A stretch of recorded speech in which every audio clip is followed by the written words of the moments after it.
الله أكبر. الحمد لله رب العالمين الرحمن الرحيم مالك يوم الدين. إياك نعبد وإياك نستعين اهدنا الصراط المستقيم صراط الذين أنعمت عليهم غير المغضوب عليهم ولا الضالين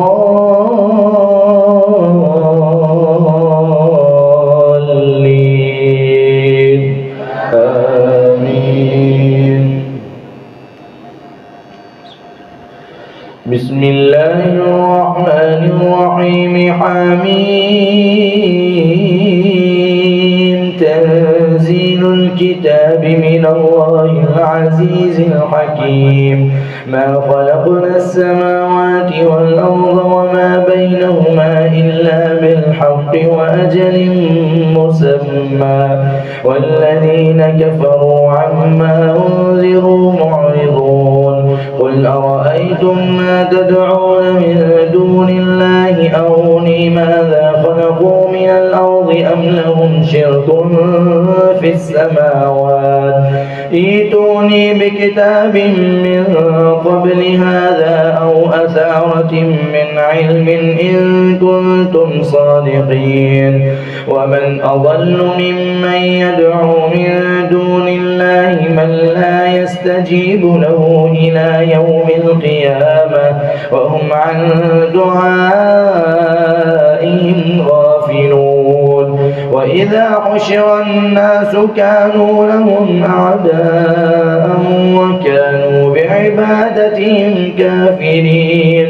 وإذا تتلى عليهم آياتنا بينات قال الذين كفروا للحق لما جاءهم هذا سحر مبين. أم يقولون افتراه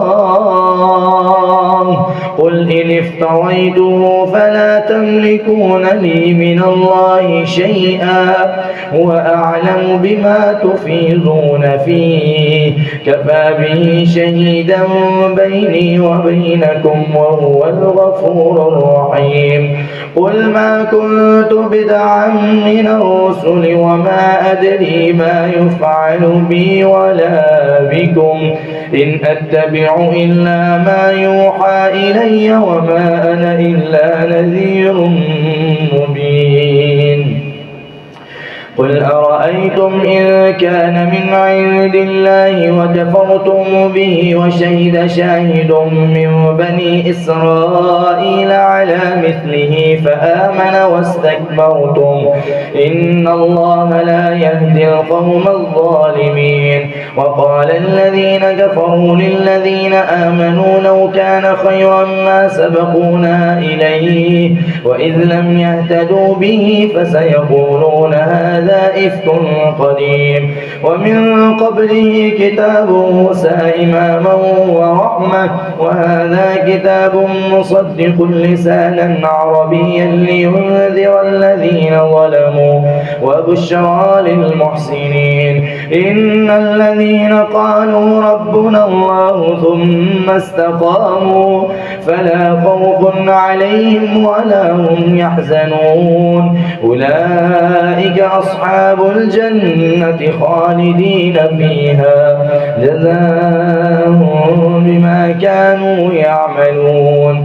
ووصينا الإنسان بوالديه إحسانا حملته أمه كرها ووضعته كرها وحمله وفصاله 30 شهرا حتى إذا بلغ أشده وبلغ 40 سنة قال رب أوزعني أن أشكر نعمتك التي أنعمت علي وعلى والدي وأن أعمل صالحا ترضاه وأصلح لي في ذريتي إني تبت إليك وإني من المسلمين.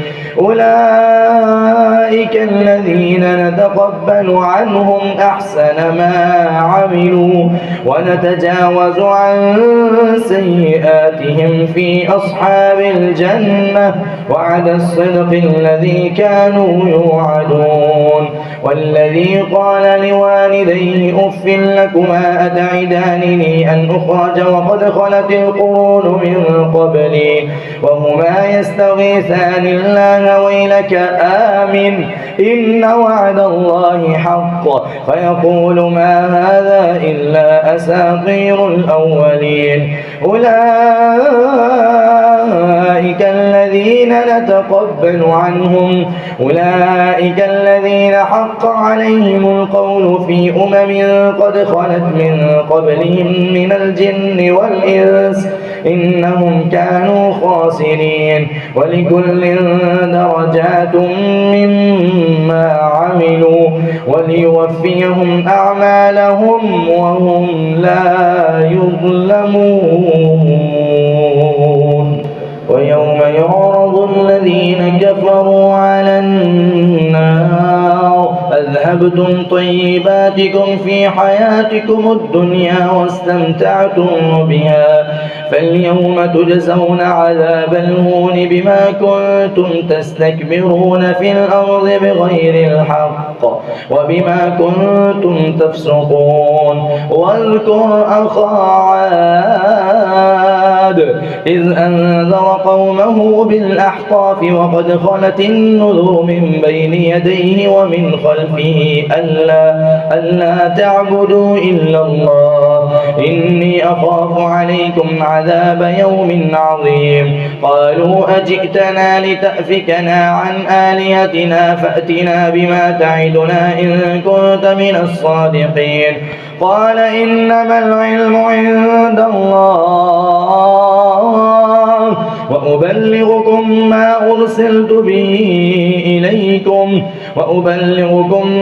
أرسلت به ولكني أراكم قوما تجهلون. فلما رأوه عارضا مستقبل أوديتهم قالوا هذا عارض ممطرنا بل هو ما استعجلتم به ريح فيها عذاب أليم تدمر كل شيء بأمر ربها فأصبحوا لا يرى إلا مساكنهم كذلك نجزي القوم المجرمين. ولقد مكناهم في ماء مكناكم فيه وجعلنا لهم سمعا وأبصارا وأفئدة فما أغنى عنهم سمعهم ولا أبصارهم ولا أفئدتهم من شيء إذ كانوا يجحدون بآيات الله وحاق بهم ما كانوا به يستهزئون. ولقد أهلكنا ما حولكم من القرى وصرفنا الآيات لعلهم يرجعون. فلولا نصرهم الذين اتخذوا من دون الله قربانا آلهة بل ضلوا عنهم وذلك إفكهم وما كانوا يفترون. وإذ صرفنا إليك نفرا من الجن يستمعون القرآن فلما حضروه قالوا أنصتوا فلولا نصرهم الذين اتخذوا من دون الله قربانا آلهة بل ضلوا عنهم وذلك إفكهم وما كانوا يفترون. وإذ صرفنا إليك نفرا من الجن يستمعون القرآن فلما حضروه قالوا أنصتوا فلما قضي ولوا إلى قومهم منذرين. قالوا يا قومنا إنا سمعنا كتابا أنزل من بعد موسى مصدقا لما بين يديه يهدي إلى الحق وإلى طريق مستقيم. يا قومنا أجيبوا داعي الله وآمنوا به يغفر لكم من ذنوبكم ويجركم من عذاب أليم. ومن لا يجب داعي الله فليس بمعجز في الأرض وليس له من دونه أولياء أولئك في ضلال مبين. قل أتعلمون الله بدينكم أولم يروا أن الله الذي خلق السماوات والأرض بقادر على أن يخلق مثلهم بلى إنه على كل شيء قدير. ويوم يعرض الذين كفروا على النار أليس هذا بالحق قالوا بلى وربنا قال فذوقوا العذاب بما كنتم تكفرون. فاصبر كما صبر أولو العزم من الرسل ولا تستعجل لهم كأنهم يوم يرون ما يوعدون لم يلبثوا إلا ساعة من نهار بلاغ فهل يهلك إلا القوم الفاسقون.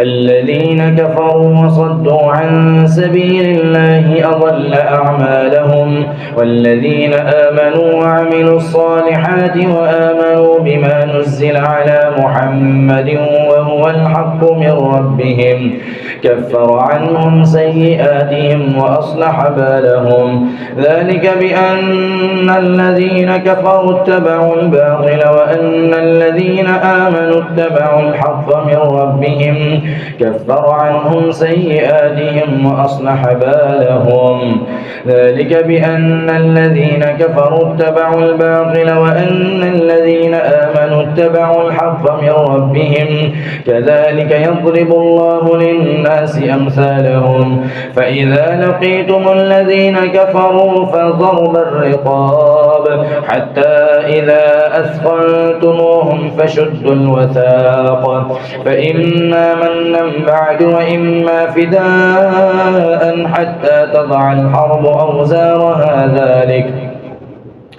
ولو يشاء الله لانتصر منهم ولكن ليبلو بعضكم ببعض والذين قتلوا في سبيل الله فلن يضل أعمالهم سيهديهم ويصلح بالهم ويدخلهم الجنة عرفها لهم يا أيها الذين آمنوا إن تنصروا الله ينصركم ويثبت أقدامكم والذين كفروا فتعسا لهم وأضل أعمالهم ذلك بأنهم كرهوا ما أنزل الله فأحبط أعمالهم أفلم يسيروا في الأرض فينظروا كيف كان عاقبة الذين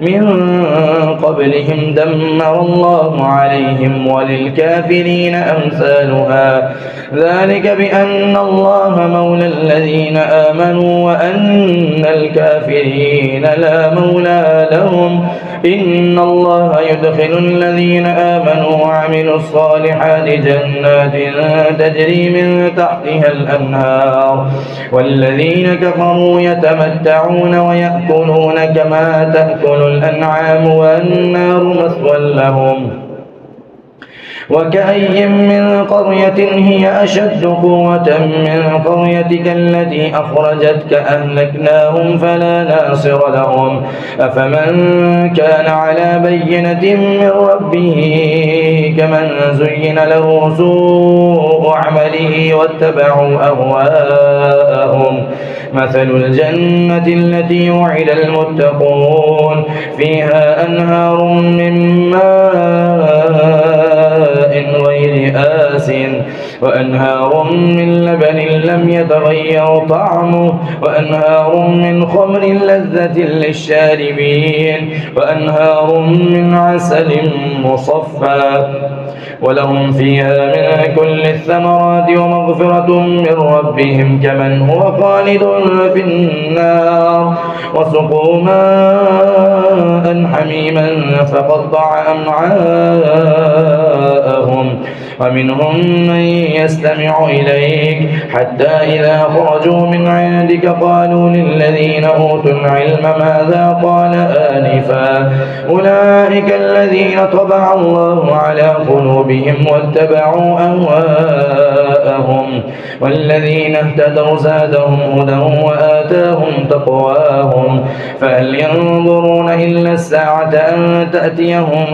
بغتة فقد جاء أشراطها فأنى لهم إذا جاءتهم ذكراهم فاعلم أنه لا إله إلا الله واستغفر لذنبك وللمؤمنين والمؤمنات والله يعلم متقلبكم ومثواكم. ويقول الذين آمنوا لولا نزلت سورة فإذا أنزلت سورة محكمة وذكر فيها القتال رأيت الذين في قلوبهم مرض ينظرون إليك نظر المغشي عليه من الموت فأولى لهم طاعة وقول معروف فإذا عزم الأمر فلو صدقوا الله لكان خيرا لهم فهل عسيتم إن توليتم أن تفسدوا في الأرض وتقطعوا أرحامكم إن الذين كفروا وصدوا عن سبيل الله فهل عسيتم إن توليتم أن تفسدوا في الأرض وتقطعوا أرحامكم أولئك الذين لعنهم الله فأصمهم وأعمى أبصارهم أفلا يتدبرون القرآن أم على قلوب أقفالها إن الذين ارتدوا على أدبارهم من بعد ما تبين لهم الهدى الشيطان سول لهم وأملى لهم ذلك بأنهم قالوا للذين كرهوا ما نزل الله سنطيعكم في بعض الأمر والله يعلم إسرارهم فكيف إذا توفتهم الملائكة يضربون وجوههم وأدبارهم أم حسب الذين في قلوبهم مرض أن لن يخرج الله أضغانهم ذلك بأنهم اتبعوا ما أسخط الله وكرهوا رضوانه فأحبط أعمالهم أم حسب الذين في قلوبهم مرض أن لن يخرج الله أضغانهم ولو نشاء لأريناكهم فلعرفتهم بسيماهم ولتعرفنهم في لحن القول والله يعلم أعمالكم ولنبلونكم حتى نعلم المجاهدين منكم والصابرين ونبلو أخباركم إن الذين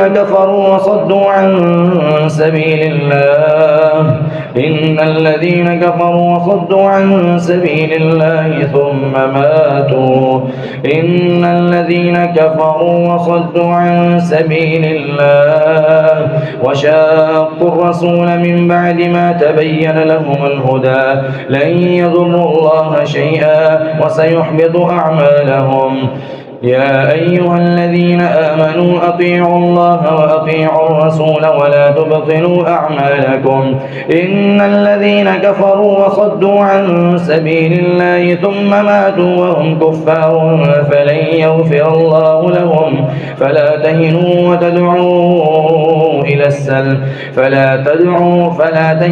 ولا تدعوا وأنتم الأعلون والله معكم ولن يتركم أعمالكم إنما الحياة الدنيا لعب وله وإن تؤمنوا وتتقوا يؤتكم أجوركم ولا يسألكم أموالكم إن يسألكموها فيحفكم تبخلوا ويخرج أضغانكم أنتم هؤلاء تدعون لتنفقوا في سبيل الله فمنكم من يبخل ومن يبخل فإنما يبخل عن نفسه والله الغني وأنتم الفقراء وإن تتولوا يستبدل قوما غيركم ثم لا يكونوا أمثالكم. بسم الله الرحمن الرحيم. إنا فتحنا لك فتحا مبينا ليغفر لك الله ما تقدم من ذنبك وما تأخر ويتم نعمته عليك ويهديك صراطا مستقيما وأخرى لم تقدروا عليها قد أحاط الله بها وكان الله على كل شيء قديرا. إنا فتحنا لك فتحا مبينا ليغفر لك الله ما تقدم من ذنبك وما تأخر ويتم نعمته عليك ويهديك صراطا مستقيما وينصرك الله نصرا عزيزا. هو الذي أنزل السكينة في قلوب المؤمنين ليزدادوا إيمانا مع إيمانهم ولله جنود السماوات والأرض وكان الله عليما حكيما. ليدخل المؤمنين والمؤمنات جنات تجري من تحتها الأنهار خالدين فيها ويكفر عنهم سيئاتهم وكان ذلك عند الله فوزا عظيما. ويعذب المنافقين والمنافقات والمشركين والمشركات الظانين بالله ظن السوء عليهم دائرة السوء وغضب الله عليهم ولعنهم وأعد لهم جهنم وساءت مصيرا. ولله جنود السماوات والأرض وكان الله عزيزا حكيما. إنا أرسلناك شاهدا ومبشرا ونذيرا لتؤمنوا بالله ورسوله وتعزروه وتوقروه وتسبحوه بكرة وأصيلا. إن الذين يبايعونك إنما يبايعون الله يد الله فوق أيديهم فمن نكث فإنما ينكث على نفسه ومن أوفى بما عاهد عليه الله فسيؤتيه أجرا عظيما. سيقول لك المخلفون من الأعراب شغلتنا أموالنا وأهلنا فاستغفر لنا يقولون بألسنتهم ما ليس في قلوبهم قل فمن يملك لكم من الله شيئا إن أراد بكم ضرا أو أراد بكم نفعا بل كان الله بما تعملون خبيرا. ومن لم يؤمن بالله ورسوله فإنا أعتدنا للكافرين سعيرا. ولله ملك السماوات والأرض يغفر لمن يشاء ويعذب من يشاء والله غفور رحيم. سيقول المخلفون إذا انطلقتم إلى مغانم لتأخذوها ذرونا نتبعكم يريدون أن يبدلوا كلام الله قل لن تتبعونا كذلكم قال الله من قبل فسيقولون بل تحسدوننا بل كانوا لا يفقهون إلا قليلا.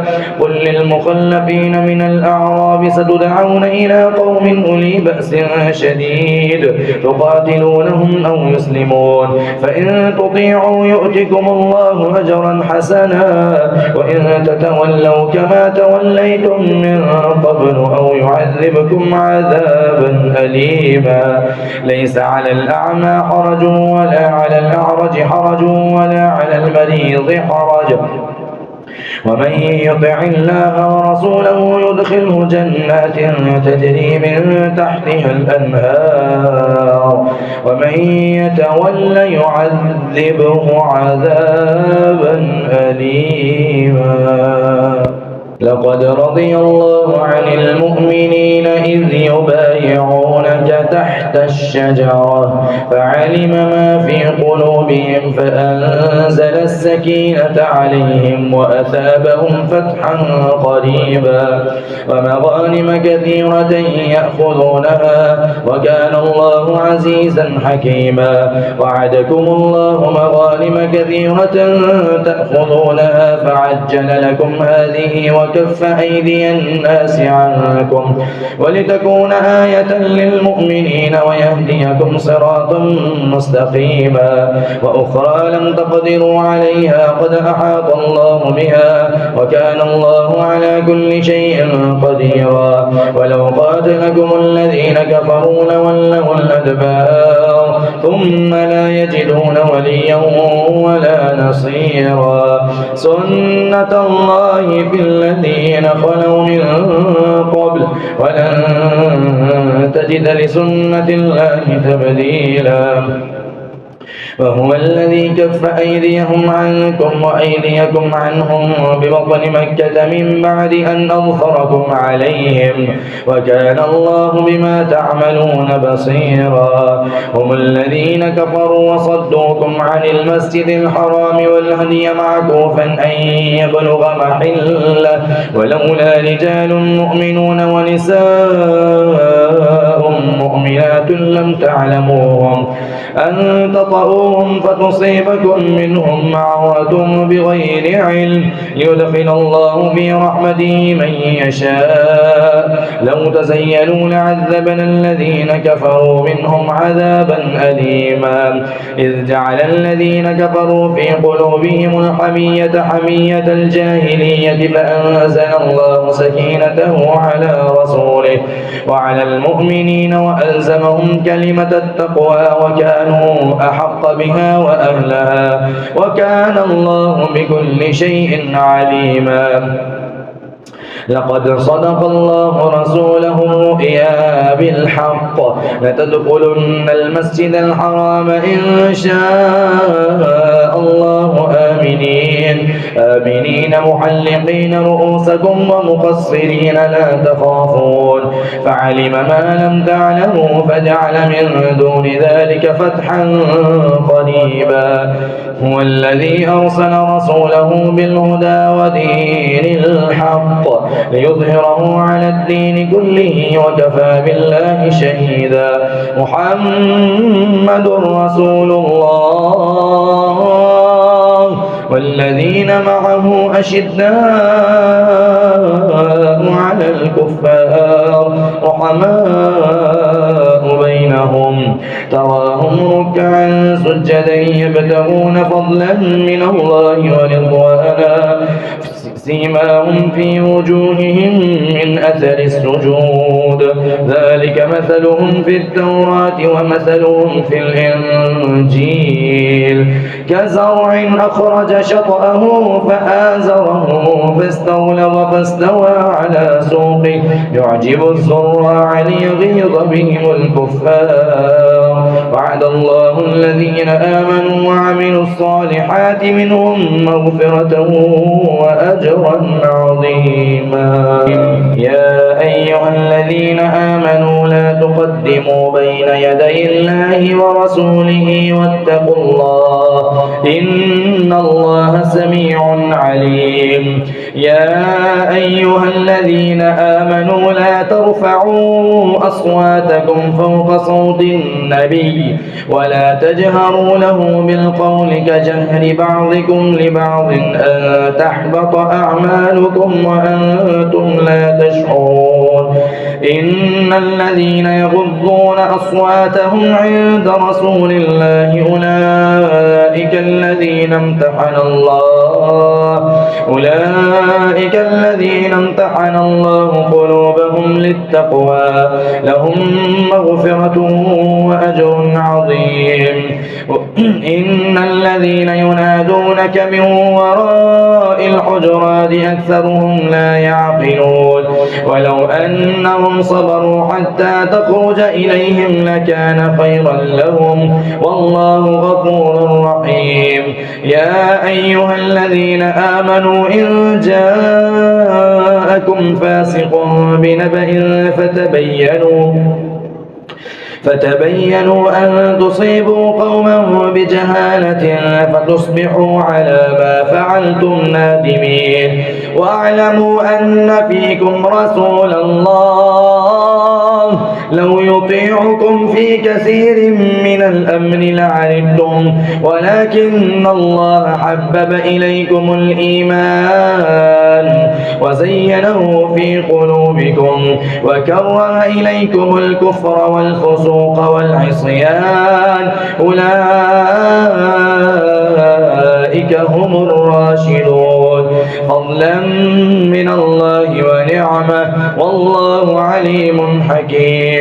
وإن طائفتان من المؤمنين اقتتلوا فأصلحوا بينهما فإن بغت إحداهما على الأخرى فقاتلوا التي تبغي حتى تفيء إلى أمر الله فإن فاءت فأصلحوا بينهما بالعدل وأقسطوا إن الله يحب المقسطين. إنما المؤمنون إخوة فأصلحوا بين أخويكم واتقوا الله لعلكم ترحمون. يا أيها الذين آمنوا لا يسخر قوم من قوم عسى أن يكونوا خيرا منهم ولا نساء من نساء عسى أن يكن خيرا منهن ولا تلمزوا أنفسكم ولا تنابزوا بالألقاب بئس الاسم الفسوق بعد الإيمان ومن لم يتب فأولئك هم الظالمون. يا أيها الذين آمنوا اجتنبوا كثيرا من الظن إن بعض الظن إثم ولا تجسسوا ولا يغتب بعضكم بعضا أيحب أحدكم أن يأكل لحم أخيه ميتا فكرهتموه واتقوا الله إن الله تواب رحيم. يا أيها الناس إنا خلقناكم من ذكر وأنثى وجعلناكم شعوبا وقبائل لتعارفوا إن أكرمكم عند الله أتقاكم إن الله عليم خبير. قالت الأعراب آمنا قل لم تؤمنوا ولكن قولوا أسلمنا ولما يدخل الإيمان في قلوبكم وإن تطيعوا الله ورسوله لا يلتكم من أعمالكم شيئا إن الله غفور رحيم. إنما المؤمنون الذين آمنوا بالله ورسوله ثم لم يرتابوا وجاهدوا بأموالهم وأنفسهم في سبيل الله أولئك هم الصادقون. قل أتعلمون الله بدينكم والله يعلم ما في السماوات وما في الأرض والله بكل شيء عليم. يمنون عليك أن أسلموا قل لا تمنوا علي إسلامكم بل الله يمن عليكم أن هداكم للإيمان إن كنتم صادقين.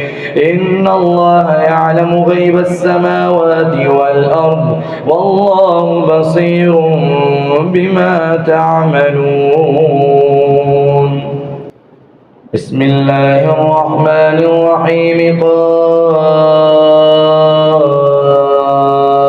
والقرآن المجيد بل عجبوا أن جاءهم منذر منهم فقال الكافرون هذا شيء عجيب أإذا متنا وكنا ترابا ذلك رجع بعيد قد علمنا ما تنقص الأرض منهم وعندنا كتاب حفيظ بل كذبوا بالحق لما جاءهم فهم في أمر مريج أفلم ينظروا إلى السماء فوقهم كيف بنيناها وزيناها زيناها وما لها من فروج والأرض مددناها وألقينا فيها رواسي وأنبتنا فيها من كل زوج بهيج تبصرة وذكرى لكل عبد منيب ونزلنا من السماء ماء مباركا فأنبتنا به جنات وحب الحصيد والنخل باسقات لها طلع نضيد رزقا للعباد وأحيينا به بلدة ميتا كذلك الخروج كذبت قبلهم قوم نوح وأصحاب الرس وثمود وعاد وفرعون وإخوان لوط وأصحاب الأيكة وقوم تبع كل كذب الرسل فحق وعيد أفعينا بالخلق الأول بل هم في لبس من خلق جديد ولقد خلقنا الإنسان ونعلم ما توسوس به نفسه ونحن أقرب إليه من حبل الوريد إذ يتلقى المتلقيان عن اليمين وعن الشمال قعيد ما يلفظ من قول إلا لديه رقيب عتيد وجاءت سكرة الموت بالحق ذلك ما كنت منه تحيد ونفخ في الصور ذلك يوم الوعيد وجاءت كل نفس معها سائق وشهيد لقد كنت في غفلة من هذا فكشفنا عنك غطاءك فبصرك اليوم حديد وقال قرينه هذا ما لدي عتيد ألقيا في جهنم كل كفار عنيد مناع للخير معتد مريب الذي جعل مع الله إلها آخر فألقياه في العذاب الشديد